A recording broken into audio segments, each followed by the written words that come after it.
All right, everybody, welcome back to He Said Sunset. And today, Nash, we're going to do things a little bit differently, right? Yeah. Yeah, we got out of the studio and we got onto the turf at Quadra Soccer, right? Yeah, we went around the facility with Pedro. I'm not going to say his full name because I I'm know, going to we're going to butcher it. even though I know a decent amount of Spanish or whatever. He's Brazilian, but and it's what like does a he speak? different He speaks Portuguese. He doesn't speak Portuguese, but it's a Okay. different kind of. I know. All right. It's a different kind of Spanish. All right, so it's kind of like tweaked. right, and we thought we were going to talk about soccer today, right? Oh yeah, But we didn't talk about that. we talked a lot about his dad. Well, we talked about chasing a dream. Yep. Leaving home at 15, starting over, and becoming a dad in this new country. We started over here, this new country. And sometimes the thing you think you've lost becomes that thing that gives you your purpose, right? Yeah. It's like a really good episode. Please, listen to it fully. Right? Well, and if you've ever... Especially to the end, one of the end parts of the interview. Right. Well, and if you've ever wondered what happens when plan A doesn't work out... You always got a plan B. Right, and I think you're going to love this one. All right, So this is our conversation with Pedro, and we're not going to butcher his last name. Yeah, I'm sorry about that.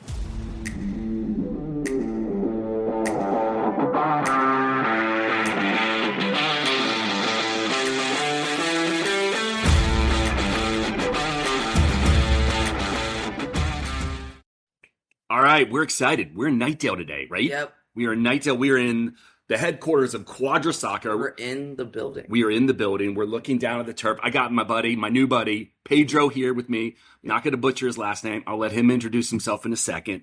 Yeah. We're going to talk about his journey growing up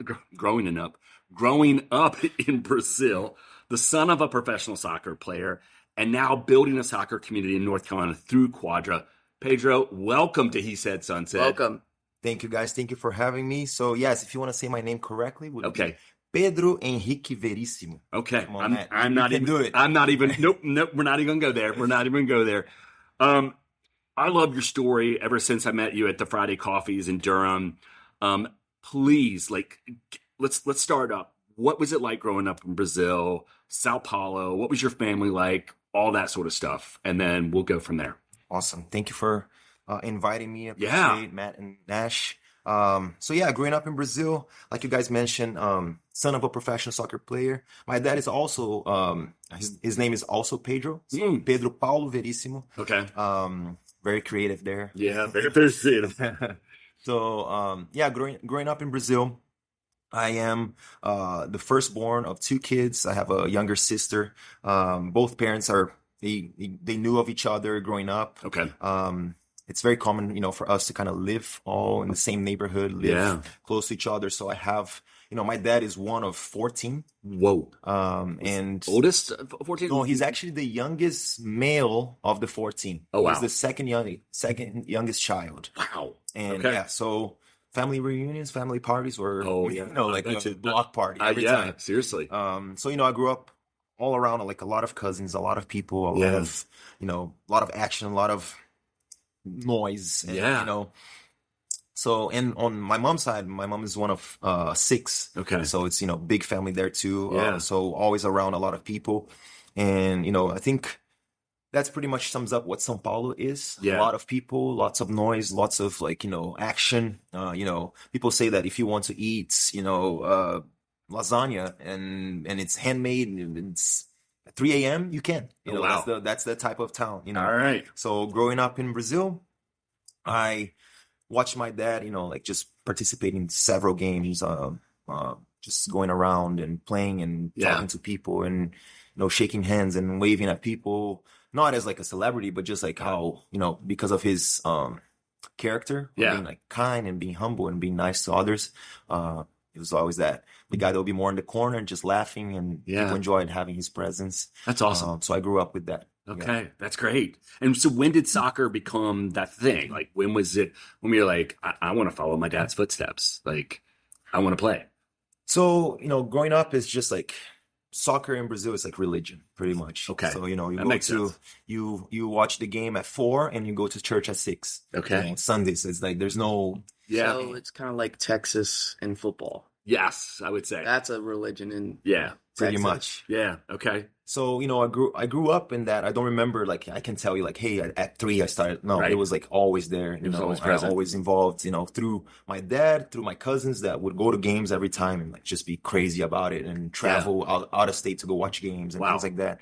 So there's not a day that I don't remember being around soccer, either through watching, either to playing, either to witnessing and talking about it. Yeah. So yeah, I grew up around the game and in the game for my whole life. That's yeah. I mean, I think you're right. I mean, it's like Texas and football. Oh yeah, Texas, you're around it all the time. Right. Especially high school. As soon as you get to high school, everybody's trying out for football, everything.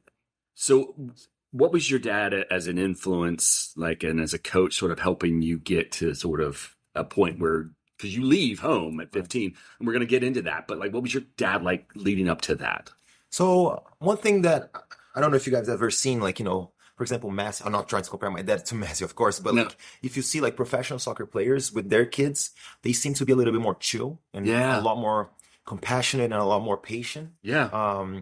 So my dad was never like that guy that's like, hey, you got to do this, you got to do that. He'd be like, hey, if you want to do this, you got to put in the work. So he would coach me. He would like be there with me. He would like endless hours, endless sessions. And it wasn't like, hey, this is a one-on-one, you're my son. It's like, no, you're with everybody. Right. And you have to work harder than everybody because you're my son. Right. Kind of deal. Oh, yeah. I didn't think about that. He was always a dad that, he wouldn't put pressure. Like, you got it. And so he was like, work hard. And he was always honest with me. Okay. Because that's one thing that's always important. He's like, hey, you got the potential. He never said like, hey, you're going to be a superstar. Right. But he's like, you're good. You can do this, but you got to work. He didn't overinflate you and no, not at all. And that's something that I struggled growing up, because if you go to a club and they know that your dad knows somebody, automatically they're going to think, oh, he's here because so and so. Right. Right. So that was never ever the case. My dad is not the one to ask favors. Okay. So if I'm at a club, he might ask, hey, can my son try out? Right. But not like, hey, put my son in. Right. Right. So, right. And I struggled with that, with, just people like, oh, you're here because you're dad. I was like, not really. Not really. Like I am good. Yes, I can do this. And that kind of, as a teenager, I don't know if people can relate, but as a teenager, you feel that like kind of, am I here because of my dad? Like, am I good enough? So you always had that kind of confidence, kind of. That's true. Back and forth. Yeah. Except that my dad played tennis and I played basketball. That's right. And I had a really bad attitude, and that's why I was not good at tennis. That's right. Breaking rackets. I broke a lot of rackets in my day. So let's now, you're leaving home, and you leave home at 15 years old. I can't do that. No, you I'm can't. 15 and I would never. We're not sending you away. We're already. You did think that. You did say a couple of days ago, if you don't do this, we're shipping you off to military school. Which I was like, that's a bluff. That's a bluff. Yeah. All right. So what's it like leaving home at 15? Because that is early. So before I kind of talk about myself, I had this one kid that I coached in Michigan. Okay. That recently his mom posted on Facebook, hey, his name is going to live in Arizona to, play for this club. And he's also 15. Okay. And like, I remember making a comment on the post saying like, you're going to put the one kid on the airplane. And when he comes back to visit, you're going to have a man. So, wow. Because that is like literally what happens. Yeah. I went and it's like, hey, you're going to go to this club. You're going to start school in 2 weeks from now at a new school. You don't know anybody. Oh, so you're doing school as well. Yeah. Okay. Yeah. Okay. And you do school, you do food, you do everything there. And you live, you have a room with maybe one more guy, two guys, depending on the club too. I was lucky enough that I had a good like infrastructure. Okay. There are places that, food is oh wow. Scarcity. Yes. Food, even like the actual facilities. Yeah. Sometimes you have pests, sometimes you have, so oh, wow. I was lucky enough that it was like used to be like a hotel. Okay. So it was like, there was food, there was like, okay. food. It was all in place for us. So yeah, I left home at 15 and I stayed about 6 months in that one club. Okay. And yeah, it was just like I get to meet all of these people. I don't know. And you have guys like, I was 15. I had guys there that were like 18, 19, wow, 20, and we're all in the same place. And there's, people talk about like bullying. People talk about harassing. Yeah. And like that stuff you don't see, your parents don't see what's happening. Wow. So there's a lot of hazing. Yes. There's a lot of stories of like, I was lucky enough that, nothing ever happened to me. But, it's a bunch of like young men together with very little supervision. Yeah. And things happen. So, yeah. So, so talk me through sort of that club and the next, and like when did things shift for you, positively or negatively? So I had a good run in that club. And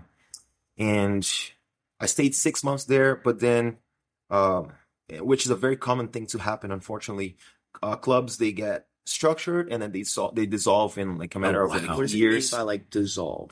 So, good question. So, especially the youth academies, it's not like here that's like a big club. You have a lot of like different youth academies that are created. So one businessman has a firm and they get together and they start this project and they're gonna fund it for until they sell a player, and they hope to make millions. So they're trying to get like fast money. Oh, wow. So you put, let's say $3 million, and you're hoping that in 5 years, you're going to sell a player for 15 million, and then that's going to repay everything. And when you say sell a player, like what does that mean? Well, get traded off to, Europe and a big contract with the, and they're like the agent essentially? Is that sort of how it works? Club will have a percentage. Oh, okay. Okay. And, that makes sense. So I didn't think that through. Like that's wild to me. And a lot of guys don't have the knowledge that, you're going to pour all of this money continuously and you might not have a return in 10, 15 years. Right. And they're just like, okay, we can't do this anymore. Can't do it anymore. So a lot of clubs would start, they would have a good run for 2 years, and then they would just be like, all right, we're going to shut down operations. So, some clubs have like, 100 plus players in their, youth divisions. Yeah. And they were like, hey, by the way, see you guys, go back home kind of deal. You have a few days to sort out your tickets or bus tickets, airplane tickets, and you're going to go home. And how far? Like being cut out of nowhere. Right. Yeah. And then like how far is home then for you at that point? Well, for me, I'm lucky that 2.5 hours. Okay. So that I was a bus drive away. Okay. But you have guys that are like 3-day bus drive. And that one thing that's very common is it's kind of changing now, luckily, but you have players that come from the northeast of Brazil, north of Brazil, that are areas that are like traditionally more income, lower income, kind of, and more of the money is where I'm from, in São Paulo specifically, and they would come down here with the hopes that you don't go back until you make it. Right. So it's not like it's a one-way trip. It's everything. So when you get sent back home, it's like, what do I do now? So these guys go find different jobs. They go, they quit soccer and they stay here and start working construction, so that's kind of what happens. So, this first club gets dissolved and then I go to a different one that's like closer to home. Okay. That's in the Santos area. That's the coast of. And that's where your dad played. Yes. Okay. I didn't play for Santos, but I played it for this club called Jabaquara, which is like neighboring to Santos, and a lot of players go to Santos after that. Okay. And that's that was about 15 minutes from home. But again, the financial situation was that I also just had one-way tickets. Okay. And sometimes I would not have the money to go back. And we're talking about like, $20. Wow. Yeah. So it was interesting times. So I would stay there, and I stayed like about 9-10 months. Okay. And that club, we had the prospect of like, you're going to be bought by the New York Cosmos, and you guys, this group is going to have like a lot of exchange between, the US, and you're going to play tournaments there. You're going to potentially can be, recruited to play there. Okay. And that was like what we heard the whole year. And then when we were supposed to start preparing for this one tournament that's played January through March. Okay. They're like, hey, by the way, out of these 100 guys in this club, we're going to keep 25, and then everybody else is gone. And like you asked, it was in a matter of like a week that you have to up and leave. Wow. So, and that was the moment that I was like, all right, I'm not becoming a soccer player anymore. So the rug gets pulled out from underneath you. The club, you're getting cut, right? And you're not going to play. What goes through your head immediately? Well, it was like I have a very fresh memory of that exact moment because, you just get out of the meeting and you're like, what just happened? Right. Like I was, from here I was going to go to the US and all that. So now like, hey, by the way, never mind, you're not. No. So I remember like we had the facility had like a bunch of bunk beds. Okay. And mine at that point was the bottom one. And I had like this bed sheet to cover like the sun from coming in. And I just go in there and all of the guys are like, heads down. Yeah. Completely like shell shocked. Yes. Like what happened? And I remember I just like started crying. And then this one guy that was like our team captain, a little bit older. Yeah. He was like, he just pulled the sheet and was like, hey, you okay? Like, I just had no words. I'm like, yeah, no. Not really, No. And I just start crying. He hugs me. We hug each other. We're both crying, kind of like, hey, God has a plan. Everything will be fine. So this happened for a reason. And at that moment, I was like, yes, did it, but so now I know. So I'm curious. What did your dad say when that happened? How did he handle that news? So it's not uncommon to be, kicked out and things like that. Okay. But at that point, I think he also understood, based on my age, that hey, it's time. It's not a good timing. No. For you to, but he was like very like, hey, if you want to continue trying, I'll help you. Let's keep looking into this. Yeah. But I remember this last club that I was in, that I got cut. I remember sharing the same facilities with guys that were like 35, 3 kids, living off base like salary. My dad's age? Not really. No, I'm 50, dude. Come on. And you can't play soccer because I cannot play soccer. I'm really bad at soccer. We'll get into that later. So, okay. Knee replacement. Okay. We're not talking about me. We're talking about Pedro. I had to. I know. You always have to. So when that dream changes, like how do you propel yourself to like where you are right now? Like what happens next after that? So one thing that I always had for myself was like, I'm going to study. I'm always going to have like a plan B pretty much, which that's not something very common. Right now it's getting better. Thankfully. Okay. A lot of guys, at a young age, they start preparing themselves. They start learning a new language. They start like getting financially educated and things like that. But back then, like we're talking about 20 something years, that was not the case. So it's like your plan A, B, and C is to be a soccer player, and that's it. I don't even have to pay attention in class because you're gonna be a soccer player. Who we're talking to, kind of deal. So I always had that. So even when I was at that club, I was doing this like going to this technical school and I was learning how to like almost like the prerequisites to become like an engineer or an architect or something like that. So I would walk like 2 miles one way to go to school after practice and then 2 miles on the way back. And that was like a daily thing. So I had that at least in the back of my, like my kind of like, hey, up my sleeve if something went wrong. I mean, get your cardio in, I guess. Say what? Get your cardio in, I guess. You got your cardio in, yeah. In the Brazilian summer. Oh my gosh. And I remember like asking for a bicycle, like to like let me borrow a bicycle. And they're like, where are you going? I was like, and I told the place they're like, no, it's too dangerous. People are gonna steal the bike. I'm not gonna let you borrow it. So it's like, okay, I guess I gotta go. Yeah. Walk. All right. So you got plan B. Plan B is the education. But what part was there something you were focusing on? So yeah, I always was into like, construction, architecture. So I wanted to be an architect. Oh, no way. Okay. So, I did that. And after I quit, pretty much I know that I was done.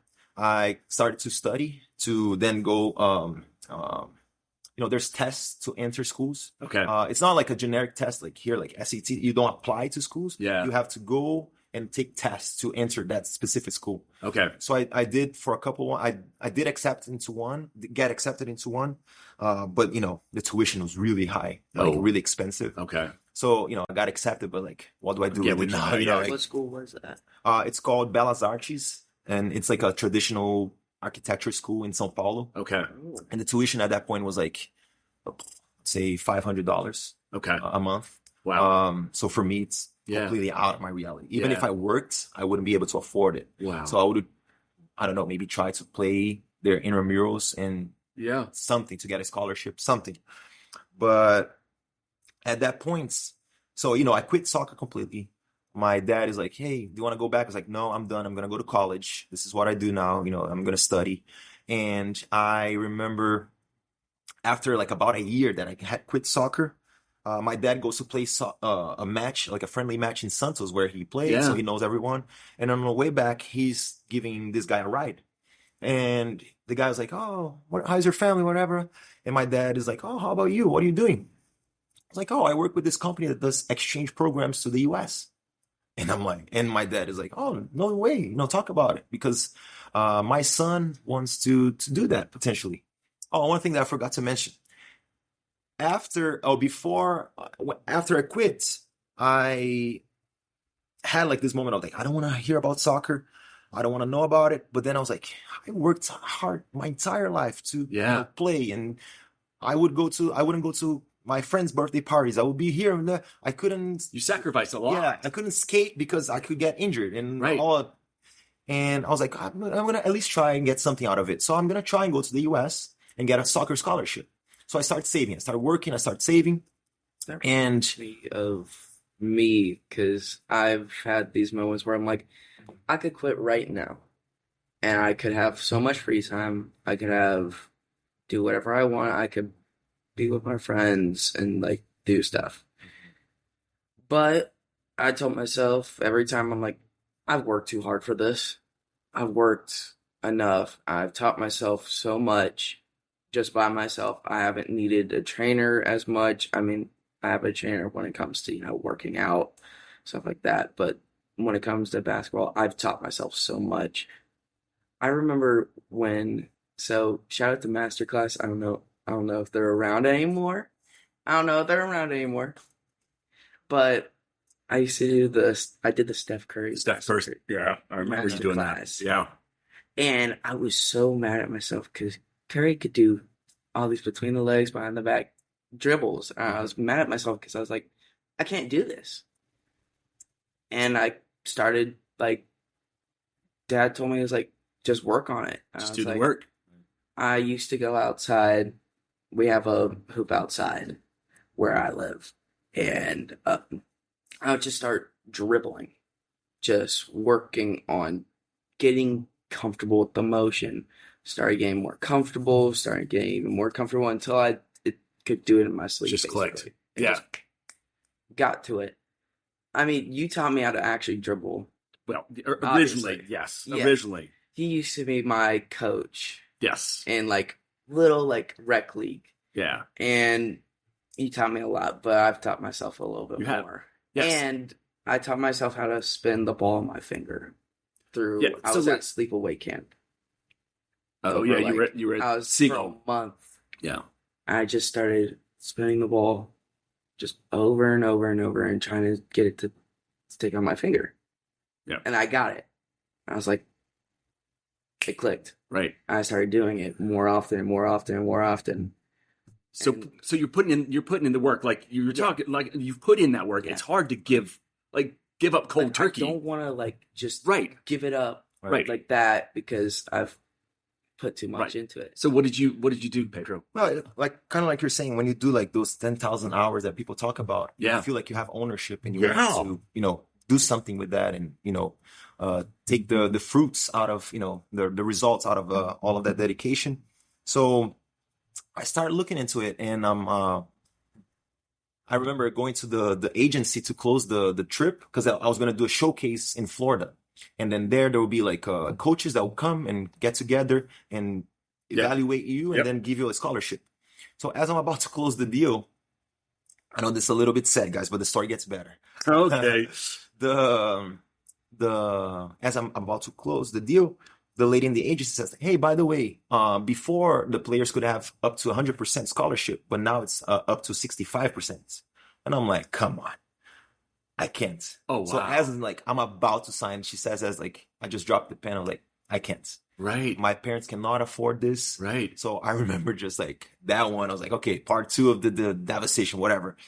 So I leave the agency. I look at my mom, and I have this amount of money that I had to put down to travel. I was like, "Mom, Dad, you know what? Just take this," because they at that moment they had some debts that they were open.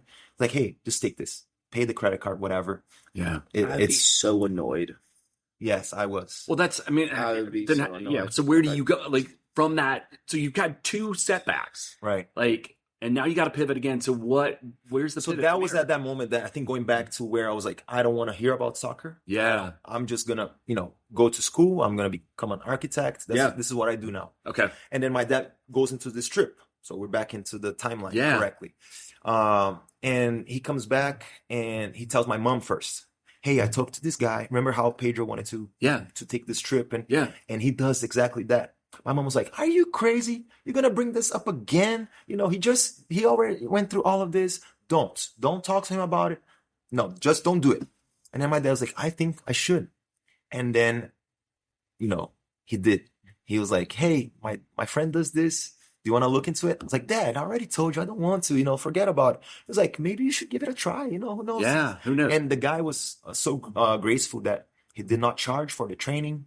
And I would start like a preparation season to then come to the States. Okay. So that included like physical training, technical training, English lessons, getting ready for the SAT, getting ready for TOEFL. I don't know. I don't. Yeah. Yeah. Oh, yeah. I know what that I is. have to. So You were gonna have to start working on the SAT. Yeah. So you guys know, imagine being like English being your second language and you need to score a certain amount. So I started like the process and that was like, again, I talk a lot about God, and that was God, because the process started in April of 2013. And I was in the States January 2014. Wow. So it was like super fast. That is super fast. That's crazy. Yeah. You were. So, well, I feel old now, Nash. Thank you. That's amazing. So, yeah, and and then my dad told me like, "Hey, we should try." And then I started looking into it again. I was like, "Look, I'm going to give it a try." And that's my last straw. I can't do this anymore if this fails. And, 2014, January. Well, I was supposed to be here January 10 of 2014, but I missed my flight. Oh, gosh. And fun fact, I was so devastated that I'm leaving home, one-way ticket. Yeah. Don't know where I'm going to be back. I might be able to be back in 4 years when I'm, graduating. Right. And I put on my headphones and I'm like crying. And mind you, this is probably my second time on an airplane. Yeah. And I'm 18 at that time. So I've only traveled twice. And I'm like, I'm in front of my gates. I'm good. Yeah. I have my headphones in. The ladies are like, Pedro, and I'm not. You do not hear your name being and then called. As I'm like, I don't know, the time's kind of off. I should be in the plane already. They're like, "Hey, your name," and they're holding the plane. Guess who they're holding the plane for? That's gonna share the same plane. Who? Pele. No way.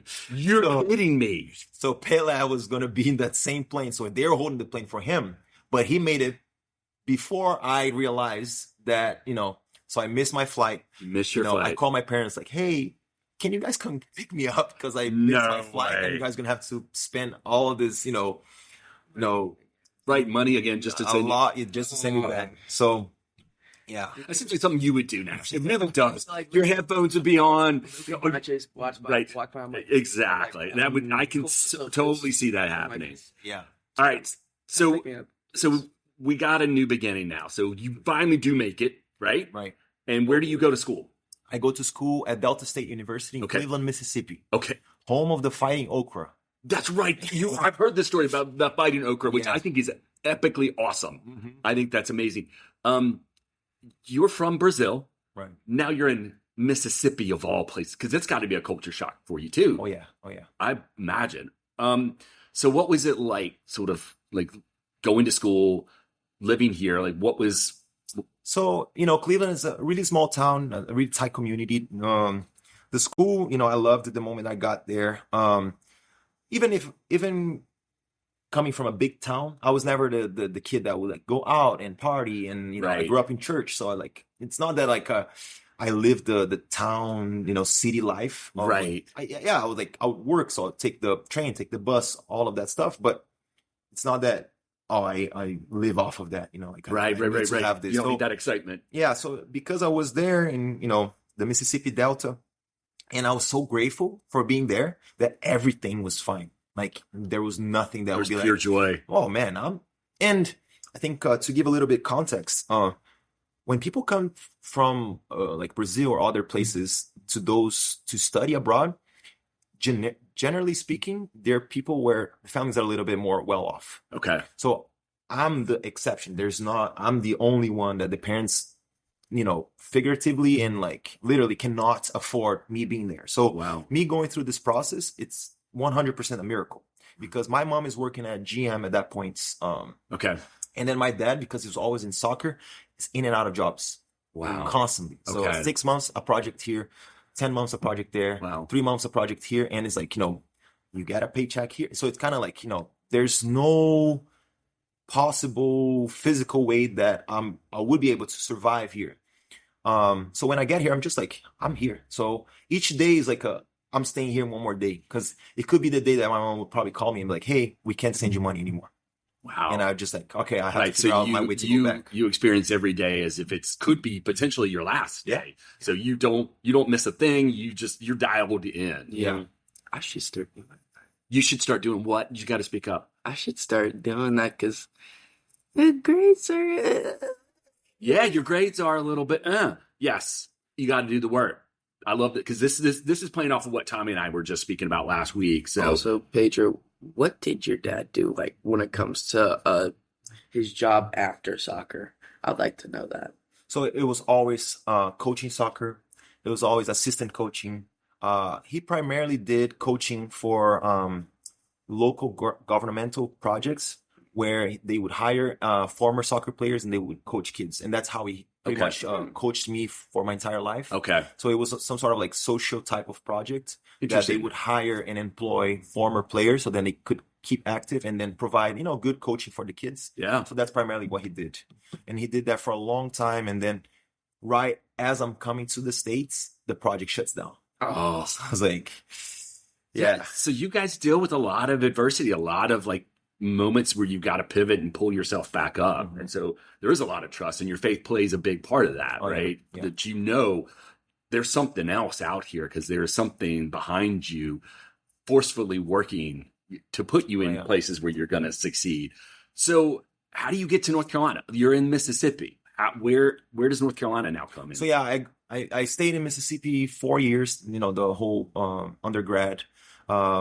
I played 3 years. 1 year I had to sit, and that's how we kind of connect a lot in a Yeah. deeper level because I had an ACL. So I had Yeah. to have a big surgery on my knee, and right, see, I say oh, this is so sad or whatever, but when I did have my knee surgery, that's the exact same time that I met my wife. Okay. It became we started talking then, and we started talking, and it was all like great times, and she helped me like through the recovery. Yeah. My mom was there too. My mom was able to make it to help me. Oh, that's amazing. So we got to spend a little bit of time together. So we were together. So I was in Michigan. Oh, sorry, in North Mississippi for 4 years, and then my wife is from Michigan. Okay. So from Mississippi we moved to Michigan, Okay. and then in Michigan I started coaching again. Okay. Well, throughout college I always coached. Okay. So summertime, that's what would make me survive here. Yeah. Because I would, coach through summer, make some money that will help me with like tuition, help me with rents on the way back from summer vacation. And so I started coaching. I coached all over the place. I coached in Maryland, I coached in Colorado, and the way that we would do it, it would be summer camps. Okay. So each week would be in a different house, different wow. host family, different camp. So like hundreds, thousands of kids, like every year. And after college was done, that I stopped kind of doing summer camps. We moved back to Michigan, where she's from, and I was able to start coaching for a team there, and that's the team that she grew up playing in. No way. So I was like, oh, this came full circle. I totally did. So that's amazing. And I had I could have gone to a different club, but I was like, no, I have to go here because right. My wife played here growing up. It's divine intervention. Like you've got to be doing that right there. So we stayed there for 4 years. I got back into like soccer almost as full time. Yeah. There was a good friend of mine, his name is Joe, that he started a company called Detroit Soccer District. Okay. And I was working corporate, and he was like, hey, I have this project. Do you wanna? And I wasn't happy then. And he was like, do you wanna work with this? I was like, soccer? Purpose in Detroit, street soccer? Yes, of course. Yes. So started working with him, and everything was going great. And then COVID hit. Yeah. So I wasn't able to continue the project. He was so kind that, even through COVID, he was trying to pay me. I was like, dude, no. If you continue to pay me, the project's going to die. Yeah. So let's part ways. And, I'm from Brazil. So winter is not my thing, as you guys could potentially imagine. My wife was also not like for the cold. She's not into like winter sports. So we're looking for a place where we would be able to raise kids. Yeah. And her family was moving down to North Carolina slowly. Okay. She has grandparents in South Carolina. Okay. Her brother lives in Charlotte, and then parents are building a house in Hickory. Okay. So we started looking into North Carolina, and we have good friends from college that talked to us about Riley at that point, because we didn't know how to pronounce it. And they're like, hey, it's not Riley, it's Raleigh. And they're like, okay, we're going to go check it out. So we came, we fell in love, and, started applying for jobs. And that's how I got to. So we're sitting in your facility, and your plan is to eventually move, right? And build a larger facility, correct? Yeah, keep this one. And then expand. Okay. Yeah. So we're sitting here at Quadra. We're looking down at the turf. It's not the field, right? It's the turf. It's pretty big. It's awesome. It's actually what inspired you to do Quadra Soccer? So I have to tap into college again. So in college, I met this one guy from Kenya. His name is Caleb. Okay. And we just hit it off from the moment that we met. Yeah. This guy with contagious laugh, just like loud and like fun to be around, always dancing, and also a believer. So we started like, we would always train together, we'll do things together, and we started a ministry together. Okay. So that was in college. We were good friends for, the whole time that he was there and I was there. And then after graduating, we kept in touch, just like as good friends. And I remember one day we're talking, and I was also working at an office. I'm like, man, I don't like this. I'm done. I felt that moment like I can't pour out on people anymore. I'm just done. I need to be poured into. I need to have something that I feel fulfilled again. Right. And, and he was like, what about soccer? He's like, maybe soccer is your ministry. And, when he said that, I had to shower right after I was done with the FaceTime call. And I just remember like going to the shower. Yeah. And then like my tears were mixing with the water from the shower, and I was bawling out just because at that moment, remember how I told you that was very clear that my dream was like done. At 16, 17. Yeah.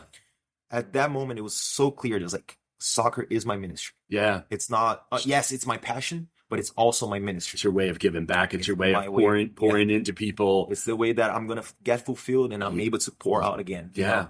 In the daily. Yeah. Just every day I see kids here smiling. I see adults getting angry and getting happy again, and within 3 minutes because they were able to score a goal, So, so at that moment where I realized what my ministry is, then I go back and start praying. I was like, God, okay, I know that this is my ministry. So now how do I act on it? How do I, actually do something with my ministry, with my purpose?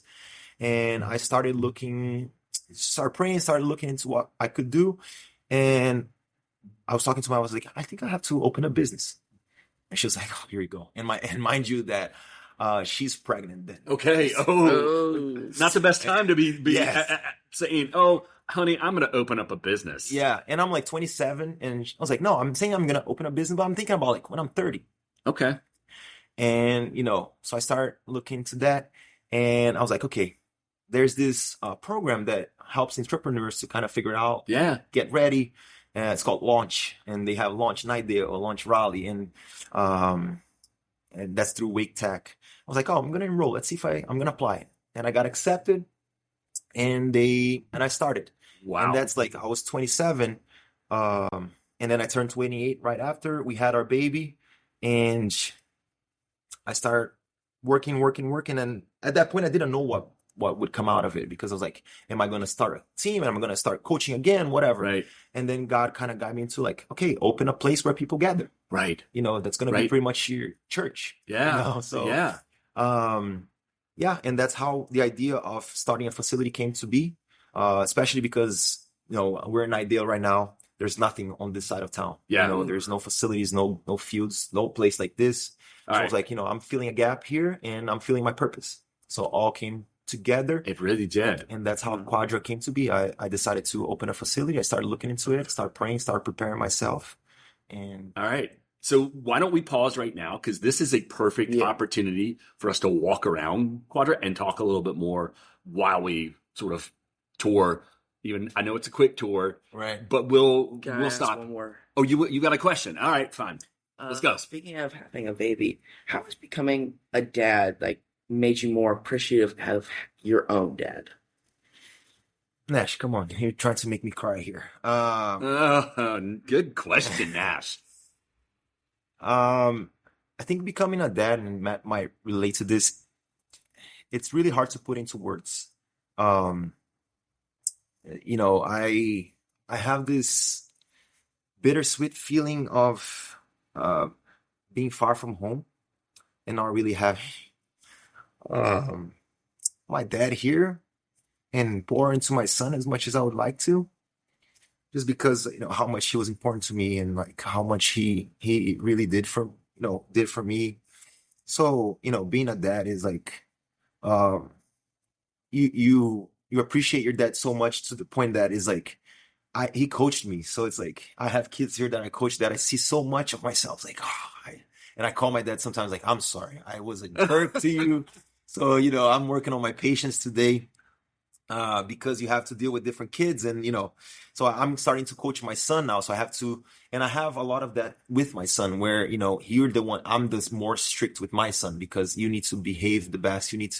But at the same time, I need to learn on how to be kind, how to be patient with him and understand things like that. He's only 3.5. Right. But, I want to make sure that I am that father figure that shows him how things are done by example, not just by words. Right. I'm the guy that goes in front of people and lead people in the right direction.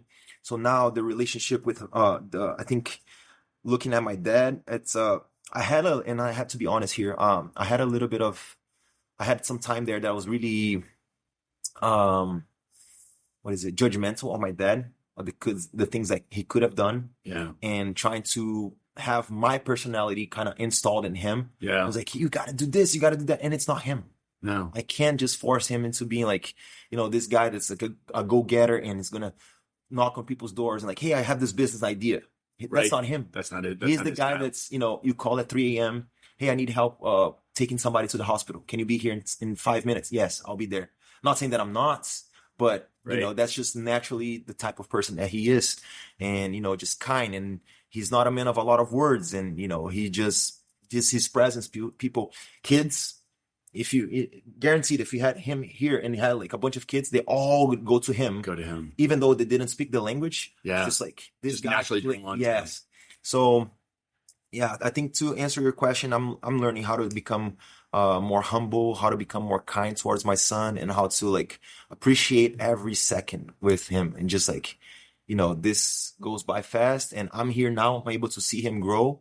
But it could be the day that at 15, 14, he takes off and I don't have him in the house anymore. It's a journey, and you have to take it day by day, and they're good days and they're harder days and even better days. And caused by you. Yeah. Okay. All right. All right. Now we're going to pause. Way to get him to like tear up, dude. I mean, amazing. But yeah, we're going to pause right now. Let's take a tour and then we'll go from there. Awesome. All right. We're taking a tour of Quadra Soccer. So excited. You might not hear me because my dad's being greedy. I've got the mic on me and he doesn't have it on him. All right. Tell me about all of this? Like, what am I looking at right now? Like, tell me, like, how It's really this all cool. came to be. So we're the very entrance here. You see a lot of black and whites. That was the primary colors that we chose. Okay. A lot of that too, it comes to paying a tribute to my dad and his history with Santos. Okay. So I always love the colors, even though I support a different team. Okay. And, it's called São Paulo. Yes, it's the best team in Brazil. Oh. But, my second team is Santos. Your second team is Santos. Okay. So the colors are primarily Santos, and that's, again, to pay tribute to my dad. So we have this black turf here, which is pretty cool, and people Really nice. actually people like it. We have a big wall there that I painted myself, so that was a fun project. Yeah. And I have some hidden words there, some graphics that I tried to put like a bunch of like how soccer is spelled in other parts of the world. Very cool. And then when you look left and up here at the reception, we have this shirt that was from my dad. That was his first ever professional match in 1984. That's amazing. And my uncle kept the shirts until about 3 years ago. Okay. And one day, I'm still, I'm already living in the U.S., for a while, and he gives me the shirts at it was like a random family reunion. Yeah. It wasn't like Christmas or anything. I'm Right. like, he hands me this bag, and I'm like, what is this? And I take out, it was like a shirt, and I was like, what's the deal with this? And he was like, this was your dad's shirt when he first became a pro, and I want you to keep it. Mind you that he did not know that I was opening a facility. No way. No idea. No idea. I was like, this is a confirmation that this This is going to happen. Yeah. That's So I wild. kept it, and I just brought it here. And the moment that I knew that I was opening a facility, I was like, I know where this is gonna go. And I had my dad sign it. Okay. And then we put it up there, and it's history. So I tell people, hey, there's no financial, no cost. It's not very expensive. It's just emotional. So don't ever take it. Nobody comes here and take the shirt. Nobody takes the shirt. All right, let's walk onto the turf. I'm curious. Don't hurt your knee while you're doing that. I'm not going to hurt my knee. Is this the way we go? We can go through here. Our door isn't. Oh, sorry. I'm going the wrong way. So See, unless why am I even trying to do the tour? It's not my place. you go, come on in, guys. All right. So, talk me through, what types of stuff goes on here, camp-wise and pickup games. What's a typical day like here at Quadra? So we do a little bit of everything. It's pretty much, we call ourselves like a mini sports complex. So everything that a big complex would do, we do in like a miniature version. We do youth training, adult training, field rentals, summer camps, leagues, tournaments, all of that. That's awesome. In this space. This, for people that don't have the visual, this is a retrofitted warehouse. This used to be a gymnastics gym. Okay. So we were lucky enough that they had already a mezzanine structure that so works people can great watch. so people can watch it. And everything that we do here, the formatting it's on the small sided, so lots of touches, lots of technical games type happen here, which is great for kids development because less space, more touches, and forces them to kind of develop a little bit faster. And then for the adults, the guys that come through here, Matt, and I tell you, the talents, because so small and you get the ball a lot, that kind of technically filters out the players that are not so technical. Okay. So we get the best of the best here. Wow. There's Wednesday nights we have our men's league, and if you see the matches that happen here, I'm like astonished every time I look at these guys. Like, I don't want to be on that field right now because I would be embarrassed. They would make me look bad. How many typically are on the field? So when we do pickups, they're a little bit more casual. We do 5v5. Okay. And when we have the official games and tournaments and leagues, we do 4v4. So then there's a little bit more space. Yeah. I was thinking even seven would be crazy. You couldn't. Oh yeah, no, that would be 3-year-olds. We have 7v7. Feels nice. Yeah. Should we we should be at a ball. We could get you going through some drills. You can't hear me, but I'm over here. Yeah, I think we can hear you maybe. Oh, we got soccer balls, so we can. Okay. So, all right. So, you plan to expand, right? Right. All right. So, what's that process going through like?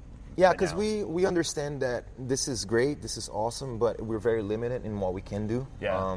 Because it filters out so many people. Yeah. We don't want to like only provide opportunities for people that are really good, or not saying that the people that would play are not greats, but they also would like to have like a different experience with more space, a little bit, a better facility, and that is built for soccer. Yeah. So that's what we're planning right now. The goal is to provide 12 fields. Okay. 8 of them being 5v5, so Okay. bigger already than the one that we're sitting on right now. Right. And then 4 fields that are 7v7. Okay. And the 7v7 fields are going to be, can be multi-sport, can be turned into 9v9, can be turned into 11v11, depending on the configuration and what they need. Okay. And you plan on building that where? We're building it in Zebulon. Zebulon. So it's okay. about 20-25 minutes from where we are right now. Okay. And then, East Wake, it's been historically just not served as well as it could. Yeah. So we're trying to be the ones that are going to bring that change, bring that impact to the community. A lot of what we focus in terms of like even programming and all of that is to, programs that are not super expensive, programs that everybody can play. It doesn't matter your background, doesn't matter who you are, Yeah. So the idea is to provide opportunities for people in this area. Because we have people that drive hour and a half to come play at this facility, Yeah. let alone, a facility that's built for soccer, that has the space, that has the capacity for a lot of different groups to play the game at the same time. And when's your hope to get that launched and up and running? Spring of 2027. Okay. Late spring, early summer. And how's it going so far? Man, we're in that process of asking people for money. And I know what that's like. Yes. It's hard to ask people for money. Yes. So, I have the vision, I have everything ready, but, getting the money is that challenge part. But if you guys listen to the podcast until you know that I'm in a faith, and this is not a project, that's not my project. I tell people, this business is not my business. It's bigger than that.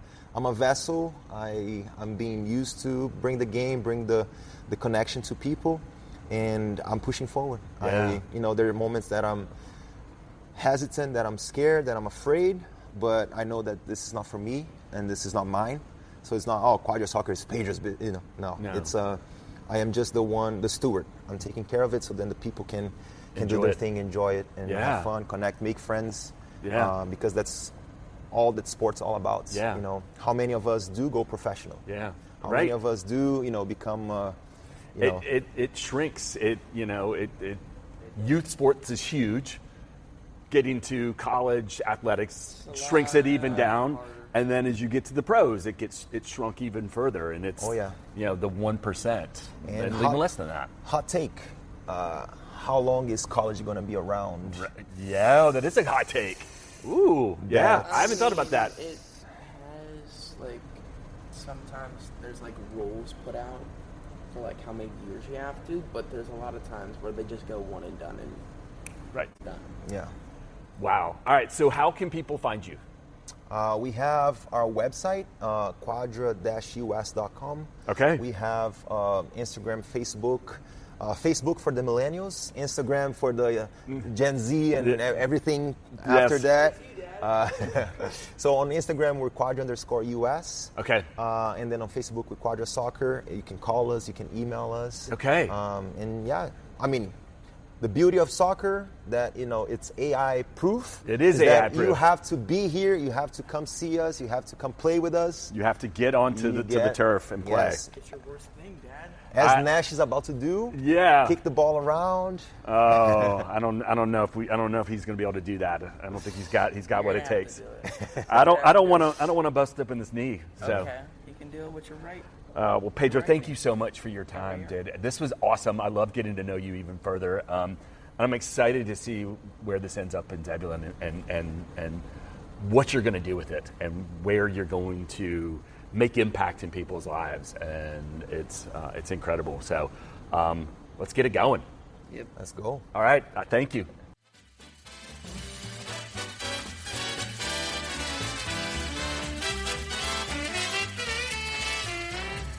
What an amazing interview. That was amazing. That was so much fun being with Pedro and being in his facility at Quadra. It was actually really nice. It was really cool. Y'all need to go check it out, especially if you're into soccer. Go check it out. It is, and he's going to be expanding. I cannot wait to see what he builds out in Zebulon. A great story. Nash, like, your biggest takeaway. What do you got?